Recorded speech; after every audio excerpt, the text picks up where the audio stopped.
Every now and then, in my travels across Doctor Who online discourse, I see a type of argument that really gets on my nerves. It's always been something that's kind of tricky to explain, but was luckily epitomised by all the points made in this image. The post says, "I'm sorry, did you save the Doctor with CPR? Did you defeat a witch's spell with a rhyming word from Harry Potter? Did you take care of the Doctor in 1913 England where he didn't even remember himself? Did you recognise the Master before the Doctor did? Did you save all of humanity's ass from the Master by spreading the story of the Doctor? No? Then why don't you stop being a little bitch about Martha Jones being a useless, unneeded character?"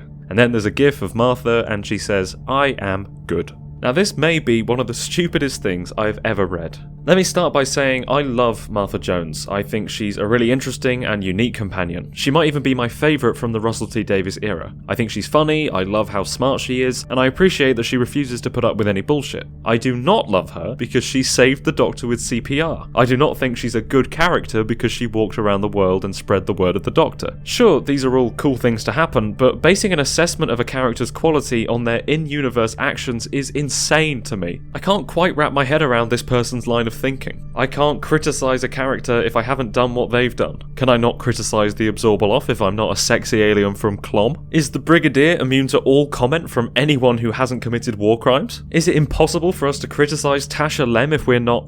Actually, I've got no idea who Tasha Lem even was. These rules severely narrow down the number of characters I can actually criticise. I suppose you'd better get ready for a 30-minute video essay on Jeff from the 11th hour. I'm also not sure where the line is. If Martha Jones is a well-written character because she did good things within the show, is the Master therefore a poorly written character? I promise you this is going somewhere. I didn't just wake up today and decide to dissect this Tumblr post from years ago. I think posts like this are part of a wider problem. This being the number of fans who equate the quality of a character with their importance in universe. A lot of writers seem to think that if their character is the most important person in the galaxy, they'll automatically become people's favourites. Unfortunately, this seems to work for some fans. It's a bit of a chicken-egg situation. I'm not sure if this came as a result of the way fans consume media, or if the fans responded to a trend in the writing, and I'm not sure it really matters. I just wanted to make a video looking back at the key times over the course of New Who where seemingly normal people were given cosmic relevance, and see whether it had a positive or negative impact on the character. Let's start with the Russell T Davies era. On the whole, he was pretty good at keeping the appeal of the characters away from just they're important, although it's definitely something that crept in towards the end. Rose did momentarily gain superpowers, but that kind of plot point isn't really what I'm talking about. And Martha, as we've said, did great things, but it was never attached to huge galactic significance, although some people chose to interpret it that way. I think this normality is a huge plus. The RTD era really shined when it was depicting the mundane human experience. It made the series relatable in a way I'm not sure the classic series ever was, and increased the stakes of the Earth stories because they felt more like they were happening on our planet. Donna was really the epitome of ordinary people doing extraordinary things, so I think it's a shame they felt the need to specifically describe her as the most important woman in the universe, because it didn't really make her feel any more impressive. And it led to people saying things like, she's a good character because she saved the Doctor. How can you not like her? She's the most important woman in the universe. They even tagged a bit of extra noteworthiness onto Wilf in The End of Time, which again seems like it really didn't need to happen, especially in a story that already had so much going on. Who are you?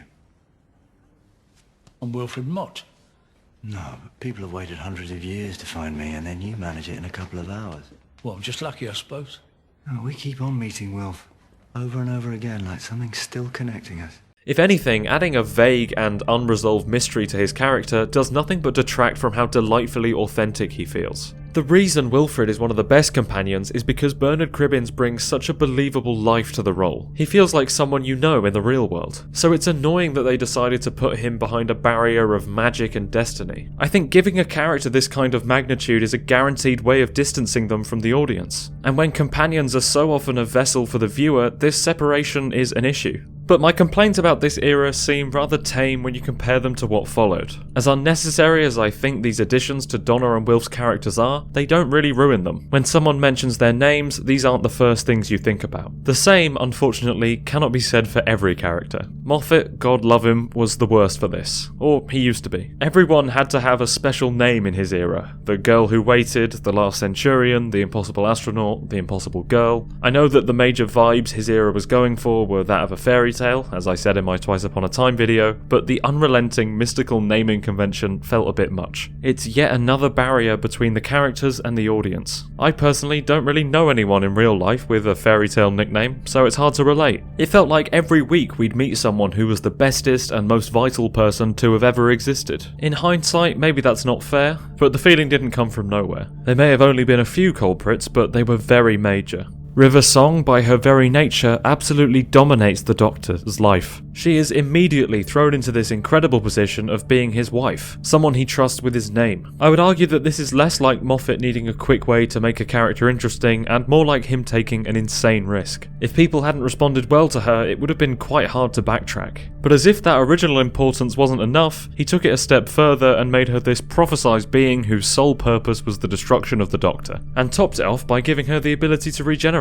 And obviously Amy is added into the mix, retroactively making her a prophesized part of this big, messy, universe-defining event. I find the whole situation walks a very narrow line between artificially inflating River's importance and developing her character in a way that makes sense. Sometimes it gets it just right, other times it's taken too far. But River doesn't particularly offend me in this way because she's never presented as a normal person. She's not like Donna and Wilf, whose main appeal is their relatability. River's function in the show is very different to that of a companion. Having a companion whose existence covered the Doctor's entire timeline and defined him at that many important moments would be ridiculous. I blew into this world on a leaf. I'm still blowing. I don't think I'll ever land. I'm Clara Oswald. I'm the impossible girl. I was born to save the Doctor. Yeah, Clara.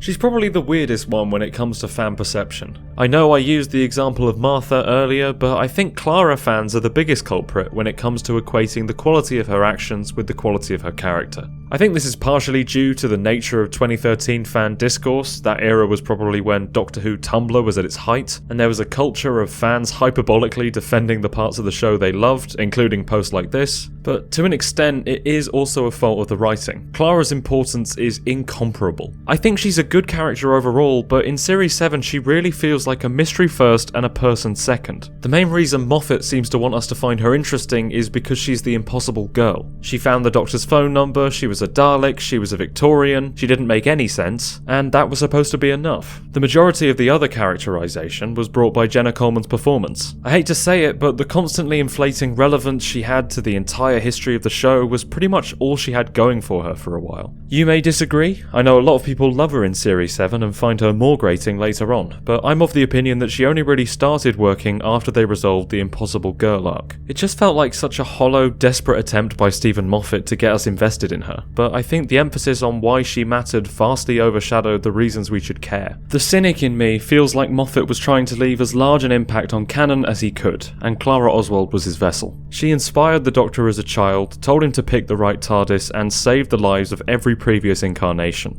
Maybe actually being the overarching narrative for Series 7 set Clara apart, but I think they proved in Series 8 and 9 that she didn't need help with that. I see her increased importance as more of a burden than anything else. Luckily, after Series 7, Moffat learnt his lesson and never introduced another character with insane significance to the whole universe.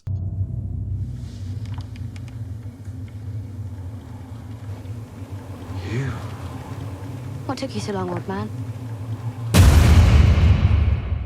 Oh wait, no, he did. Ashildr, a regular gal who had a run-in with the TARDIS team and became immortal. The twist is that she has a small human brain rather than a large Captain Jack brain, so after so many years she just forgets her past. All things considered, I actually think this character, similar to River, is okay when it comes to in-universe importance, because it's so tied to the point of her character that it doesn't feel like it's shoehorned in to try and force us to be more excited. I think maybe having her right at the end of the universe is a mistake, and tying her into the hybrid arc makes things a bit more muddled than they need to be. Oh yeah, the hybrid arc. Let's talk about that. In Series 9 there's this ongoing tease of an old Gallifreyan prophecy about a hybrid between two warrior races. Forced together to create a warrior greater than either.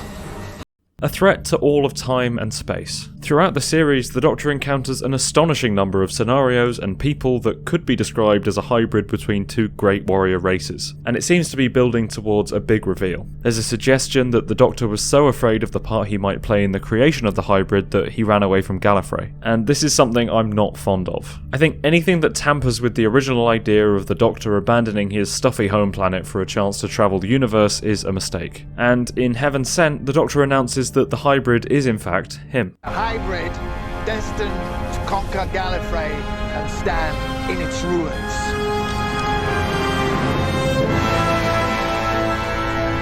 It's me. Or me. They get around to properly discussing it in Hellbent. They decide that it could be Ashildr, part Maya, part human. It could be the Doctor himself, a character who may be part human on his mother's side. I especially enjoy the fact that they never outright say that he isn't, but the answer they settle on is the idea that the hybrid is the pairing of the Doctor and Clara. I actually really like this, and I'll get into it more if I ever do a full breakdown of this story. I think it's the best possible way to end the arc, although it does add another layer of super duper importance to both Clara and the Doctor. The fact Clara isn't just the impossible girl, but also half of the hybrid, and the two were brought together by Missy for the sake of chaos. It's a lot. I'm happy with how the arc ended, but I still think it's a mistake to tie the Doctor to this big, important galactic event. I think he's at his best when he's just a dude who stole a box and ran away. Luckily, it's just a theory that me comes up with, so you can take it with a pinch of salt. It's not like they devote a whole episode to explaining the Doctor's hybrid backstory in detail, completely changing everything we thought we knew about the character forever. And if they had, I don't think it would have gone down well. You are the timeless child. No, I'm not. You always have been. Obviously, I know it wouldn't have gone down well because, well, it happened. My channel has survived this long without mentioning it, but I guess it's time to talk about the Timeless Child. I consider this twist to be the culmination of all the years the show has spent making characters more and more special. Apparently, for the last 6 decades, the Doctor hasn't been interesting enough. So now she's been some kind of secret god all along. A being from another universe, the genetic template for all Time Lords. Someone who had countless secret incarnations for years before they had their mind wiped and became William Hartnell. This retcon has obviously gone down a treat, everyone loves it, and no one thinks it's really stupid. That was a lie. People think it's bad, and it is. I don't like complaining about the new stuff for the sake of it, but I genuinely can't fathom this decision. Now, a lot of people claim that it broke canon and caused a bunch of plot holes, and I just want to let you know that I could not care less about this kind of thing. It has nothing to do with why I don't like this reveal. And I find it bizarre that there are Doctor Who fans whose biggest concern about the Timeless Child is the lore contradictions. Like, if a consistent canon is what you're looking for, maybe this isn't the right show for you. So now onto the things that do bother me. Let's look at it from an in-universe perspective and ask if it's even that much of a big deal. The Doctor finds out that she has a whole secret life that she doesn't remember where she travelled in time and space and helped people. The same kind of thing she's always done. I don't really get how this revelation is meant to completely ruin her life. Sure, it's bad to have forgotten that much of your past and realise you've been lied to your whole life, but it's not like she committed a bunch of atrocities. It's been said before, but if the reveal had been that she used to be an evil supervillain causing the suffering of billions of people around the galaxy, it would have had a huge impact on her sense of self. But as it is, I don't know really what it changes. It's just weird. And then I wonder what it does from an out-of-universe perspective. The answer is, again, not a lot, beyond Big Finish getting countless opportunities for pre-Hartnell Doctor spin-offs. It gives the character this prophesized significance. She is the most important person to have ever existed, and that's been the case since before we met him. I'm gonna be honest, I don't care, but in an annoying way. On the level that I should care, I don't. It doesn't make her more interesting, it doesn't blow my mind, it doesn't convince me that it matters at all. It happened before I ever knew the character. But on another level, I do care. I care in the way that it spoils a lot of what I love about the Doctor. As I was saying earlier, it takes away from their core mythology. People have said it ruins the mystery, but I'm not sure that's why it bothers me. I think it's more that it takes away from the appeal. The Doctor is someone who ran away from their boring life to seek adventure and be kind wherever possible. Without wanting to sound too cheesy, I feel like the Doctor is anyone with a dream or ambition. Now he's anyone with a dream, ambition, and a predetermined role in the universe, who is also their species equivalent of Jesus. Who can't relate to that? I'm not a fan at all. I think it's stupid and pointless, and it reaches a whole new level of the show begging me to care about something. It's the problem I have with pretty much every prophecy or chosen one story. I think Harry Potter loses the charm of being about this normal boy who survived certain death once it becomes apparent that his destiny has always been tied to Voldemort's. The same kinda goes for Star Wars. The story of Vader's redemption feels less impressive when you know that he was always destined to bring balance to the Force. It's a shame that Doctor Who has gone this way so many times and has now hit the peak. They've increased the extent to which characters are the most important people in the universe over and over again, and now I wonder, where do they go from here? Dedicating more time to backtracking feels like it would turn out just as convoluted, but I also can't see them building on it in a way that makes it work. It's just a bizarre situation for the show to be in. I wish they'd understand that just because characters in-universe are pretending someone's important doesn't mean we're going to care about them. Or at least, it shouldn't. There will always be some people who will. Like comic book fans who only care about a superhero if they have a high power level on an arbitrary scale. But I like to think that for the most part, people care more about the other aspects of characterization. The Timeless Child twist is guilty of all the same problems as the other examples I've mentioned. It adds very little and takes away quite a lot. It's just that it's on a ridiculous scale this time. In fact, I'm surprised I've yet to see any Tumblr posts that say, "How can you not like the 13th Doctor? She's literally Jesus." Although I'm sure it's only a matter of time. All that being said, I remain optimistic about the show's future. Once they move past this assumption that importance is a guaranteed way to get us to care, I think it will be a lot more enjoyable. To be honest, I'm comforted by how hard it will be for anyone to top this. Hopefully it means it'll never be a problem again.